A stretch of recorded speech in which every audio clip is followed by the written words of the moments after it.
कि नेक्स्ट आने वाली एपिसोड में जिस हिसाब से औरंगज़ेब जो वो घटिया हरकतें करने की कोशिश कर रहे हैं, तो अभी तक गुड्डी के सामने इसका असली भयानक चेहरा नहीं खुला। लेकिन स्वीटी से सब कुछ बर्दाश्त नहीं होता और ये औरंगज़ेब के ऊपर जाकर हमला कर देती है।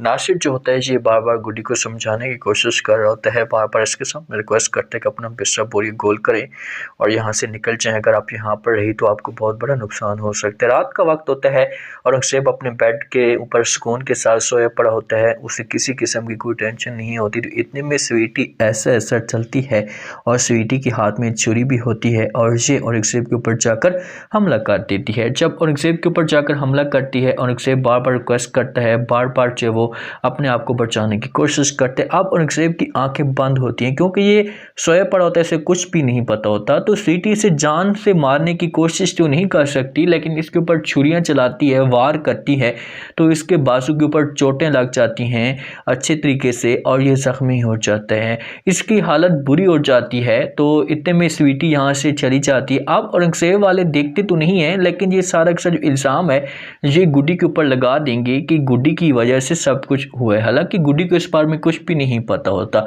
सुबह होती है, रात के वक्त शादी भी उड़ सकती है, औरंगज़ेब को पट्टियाँ की जाती हैं और उसके बाद ऐसे ऐसा हालत बेहतर होती है। जब सुबह होती है तो ये रूम के अंदर मौजूद होते हैं। गुड्डी को जब इस बात का पता चलता है तो गुड्डी तो भाग कर आती है बेचारी और आकर पूछना शुरू कर देती है और कहती कि चाचू जान ये सब कुछ कैसे हुआ।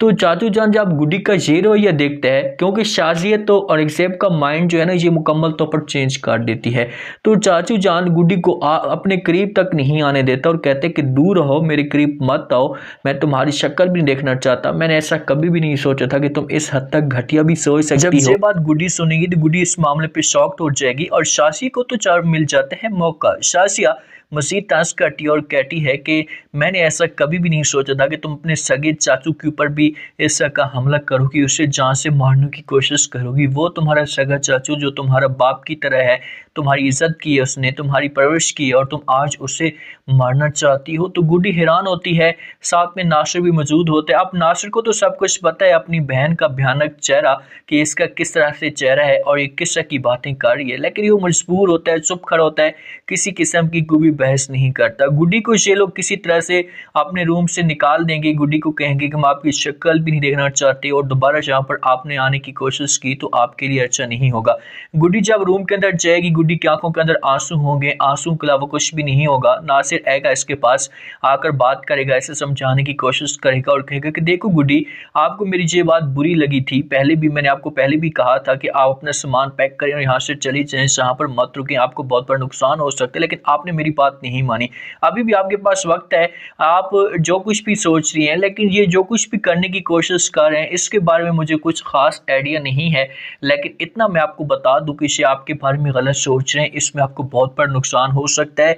इसलिए आपने अपने आप को मुकम्मल तौर पर पहले से तैयार करना है, क्योंकि कल को आपने ये नहीं बोलना कि मुझे किसी ने बताया नहीं था या मुझे कुछ पता नहीं था। तो मैं अभी से आपको ये सब कुछ कह रहा हूँ, अभी से आपको ये बता रहा हूँ कि आप मुकम्मल तौर पर रेडी हो जाएं, आपके ऊपर बहुत बड़ी मुसीबत आ सकती है। तो गुड्डी अभी भी अपने चाचू के ऊपर यकीन करके बैठी हुई है और ये इनकार कर देगी और नासिर को समझाने की कोशिश करेगी।